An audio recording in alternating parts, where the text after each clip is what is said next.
Hello and welcome to yet another video, and in this video it is something very different than usual because in this video I'll be talking about my favorite TLR. You heard that right. Oh, the lens cap is right here. This is a TLR, and usually I don't like TLR at all because it's nice looking, but I find it as a camera it's very impractical for me to use. But I finally found a TLR that I like, and that says Seagull in Chinese if you're wondering. So yes, this brand is Seagull, and the model of this camera is 4A. So it's a little bit more advanced than the 4B, but it's not too much difference in this day and age. But anyway, in this video I'll be telling you about my thoughts on this particular camera, what I like about it, what I don't like about it, and if I recommend it or not. So yeah, without further ado, let's get into the video.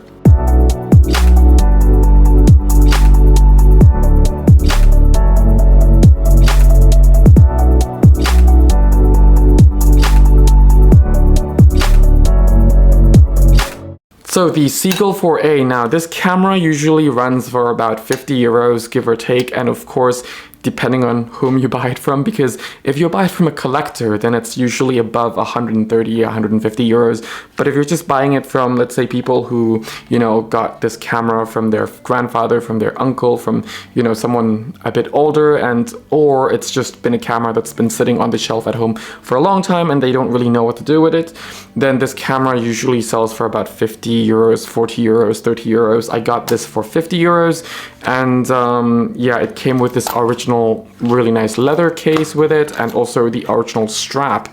But for the rest of the video I'll just gonna take off the strap and also take this beautiful camera out of the case. You know, just a close-up of the detail, the attention to detail the camera manufacturer at the time really have put those thoughts into. But yeah, okay. But just as usual, this video will be split into 3 different sections. The first one will be about the ergonomics and the usability, assuming I can get the case off. I mean, I'm sure it's a positive thing that the case is very snug tight and everything is precisely cut. The only hard bit is it's so hard to take out. The second point will be about the image quality. The third point will be about the conclusion, what I think about this camera, why I recommend it, why I might not recommend it. So yeah, let's first start with the first section, which is the ergonomics and the usability and the build quality of this particular camera. So this camera is built very similarly to the Yashica and maybe less solid feeling than the Rolleiflex. For those American, it's Rolleiflex. I don't know why you call it the Rolleiflex when it's Rolleiflex. I don't know. As a German, I find that very weird. You can pronounce Leica, but you can't pronounce Rolleiflex. I don't know. Anyway, back into the video. So yeah, this does feel much more premium than, let's say, the beginner Yashica kind of twin lens cameras, but not as premium as their higher end twin lens cameras. So I would say it's, you know, if you're used to the Yashica kind of build quality, it's definitely in the middle range. So that's actually quite nice. And this camera, the attention to detail that they have on here is actually pretty nice. I really love how they put different kind of I don't know, the patterns and styling and just the overall sound of how you operate the camera. And you know what? When you wind the actual film winder here, it goes halfway and then it comes back, and then that's how you wind the whole thing. If you don't go halfway, if you only go halfway and you don't come back, then the camera doesn't allow you to take pictures. So you have to do halfway and then come back, and then yeah, that's how you rewind the whole thing, and that's actually quite nice. The only reason why my camera doesn't do halfway right now and just do a bit more than halfway and then come back is because my film isn't properly loaded in here. I do have a film in there, but until I get to the actual shooting, I don't want to actually fully load the film in there properly, so that in case I want to change into a different film, or if I might accidentally fire a shot, because with this particular camera, at least the particular model copy that I have, you can actually do double exposure by just, you know, hitting the shutter button multiple times. There is that. It's very straightforward, so you can actually accidentally hit the shutter button without rewinding it properly. But if you don't rewind it properly, the shutter button will also not allow you to take the picture, which is of course a very good safety mechanism right there that I really like personally. So yeah, there is that. Up here, if you put the I don't know what this is called, this flap here on the top back, then you can actually have a little viewfinder out here as well. It's not really that accurate, but it's also not bad either. And then here is a lock that brings up this this viewfinder, well, this magnifying viewfinder that otherwise would just sit flush in there. So by pushing this button down, it brings this up, which is what I generally use to focus, because to be honest, all TLRs that I've tried so far, whether it's some Rolleiflex or Yashica or even this one, it's hard to get things perfectly in focus. Even with the magnifying glass, I sometimes still struggle getting things in focus, and that's one of the reasons why I don't like TLRs. For me personally, it's very hard. I know it's my fault that way, but it's also not as clear glass out here as, let's say, you know, with the with the Mamiya 645 1000S or the Mamiya 645 Pro that I have. I'm putting there because those cameras are sitting on the other side of the table over there right now. Or, you know, some of the other manual focus cameras that I have, let's say the Canon EOS 1, those cameras are much easier to manual focus, in my opinion, to get it really tack sharp in a very short amount of time.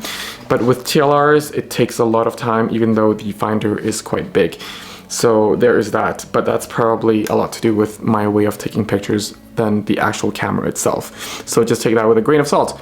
But anyway, this camera, the buttons, the dials, they don't really move that easily, so that's actually pretty good. Even the focus wheel here, there's a nice guideline to, you know, which aperture, which focus range, and, you know, it's very useful to actually have for beginners, but it's also a very nice attention to detail that they have as well. And, you know, this camera is a camera that looks very sexy in my opinion, and I don't really say this about any cameras that easily. So it's really sexy from pretty much all angles, and it's definitely much better build quality wise than most Yashicas, really in my opinion. And there's no light leaks, so that's pretty good. I know some people bought this camera and they started taping all the edges and everything, thinking that it's an old camera, or it's a camera that, you know, it's a knockoff of the Yashica, or it's a knockoff of a Rolleiflex. But, you know, in the same time, they really put a lot of attention into the build quality. There isn't any light leaks coming out of this camera. In my experience, all the shutter speed works very reliably. The aperture also works really reliably, and all in all, I think you can trust this camera as you can trust a Rolleiflex or a Yashica. So there is that. And of course, to load the film, it's actually very easy. There's a very nice double lock down here as well, and you just have to lift up the flap, and then you can just load the film. Mine is not properly loaded, as it is still rolled up there rather than having to be down here and then rolled up here. So yeah, I'm really, you know, having it there just in case if I want to change the film last minute before I start shooting. It's just that is the film that I've been planning to use for my next shoot, but you know, until the next shoot really happens, and depending on the weather, I might change it last minute. That's why it's not fully rolled. I'm just 80% sure with that film, not 100% sure yet. But yeah, there's that. But it's also my way of having a film inside my film camera, always almost ready, unless, well, just in case I might forgot my pack of films at home. So yeah, there's that. It's just my kind of dumb proof for myself, or just idiotic proof for myself. So yeah, take it what you will. Anyway, yeah, there is that about build quality and the ergonomics. The focusing ring is also very nice and precise. Everything is, you know, very deliberate. So that's actually quite nice. Now over onto the image quality. The image quality out of this camera is, well, not the best, I have to say. But I really love the characteristics out of this camera. It is not as sharp as, let's say, the Rolleiflex, but I think the image quality is a bit more pleasing than the let's say the entry-level TLR of the Yashicas. I did do a photo shoot on a Yashica before on this channel. Feel free to check it out.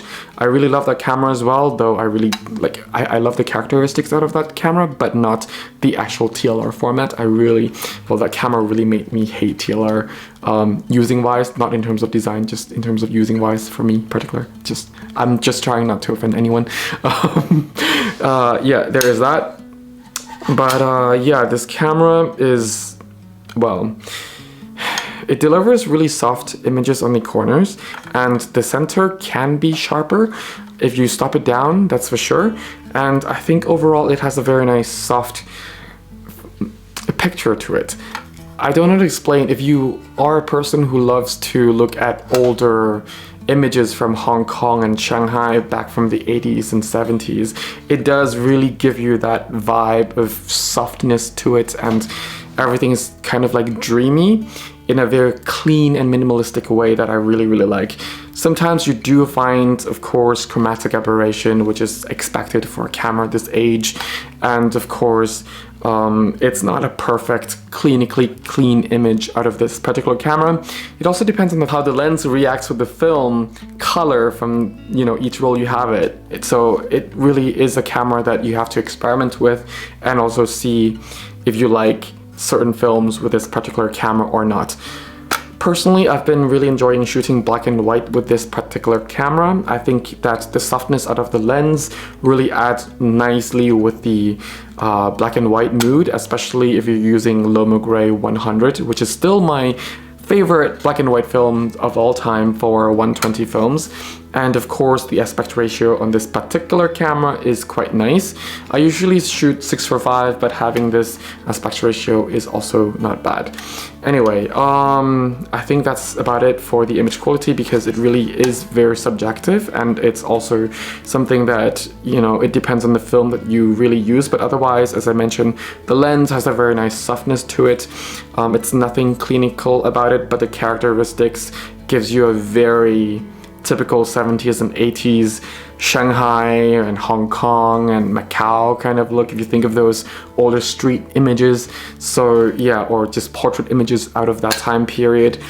I can't really explain better than that. So yeah, but take it with a pinch of salt, of course. Now over onto the conclusion. So onto the conclusion, if you can find this camera on a budget, I really highly recommend it. It's much better build quality than the Yashica's beginner TLRs, and it's definitely cheaper than those Yashica beginner TLRs as well. And of course, the image quality, it is subjective, but I'm gonna give the edge to this one over the beginner TLRs from Yashica's, and might not be as good. Actually, it's not really as good as, let's say, the Rolleiflex, but definitely giving a different mood as well that you might be interested in. Yeah, so just, you know, take it with a grain of salt. I really like how everything works really reliably, and maybe it's just in my case that I got a really good copy, and also, of course, the previous owner who actually passed away, at least from the story that I read on, well, from communicating with the seller, who's actually the niece of that person, said that, yeah, that person took really good care of this camera, and I can definitely really see it, because there are barely any scratches on this camera, just minor scratches from being this old, of course, and still having the original case and the original strap. You know, it really proves a lot, and of course everything still works really reliably as well. So yeah, there is that. But I wouldn't recommend it if you are trying to, you know, get a really perfect image that's comparable to the higher end, let's say, Rolleiflex or the higher end Yashicas, because this will not give you that. This will just give you the feel of, you know, using a proper TLR, and also will give you a very tactile feeling of using a TLR as well, and also a very reliable kind of operational side of things from a TLR camera, but it will just not give you that, you know, good image quality lens wise, optically speaking wise, out of the higher end TLRs. So yeah, but it's definitely a camera to try out to see if you're really into TLRs or not. In my case, I am still not really into TLRs, but if to pick my favorite TLR, it's gonna be this one. And this particular camera, I don't know what drew me into it, but I really enjoy shooting with this particular camera a lot. But if I just have to pick any other TLR, I don't, because I still don't like TLRs in general, but I just like this camera. So yeah, there is that. That is my little bias towards this camera. I'm not sponsored by them. Not that they're really around to sponsor me anyway. So yeah, I hope that this video actually helped you somewhat. Otherwise, I thank you so much for watching. If you have any questions, any suggestions, any stories to share, any suggestions that you might have for future videos, feel free to just comment that down in the comment section below.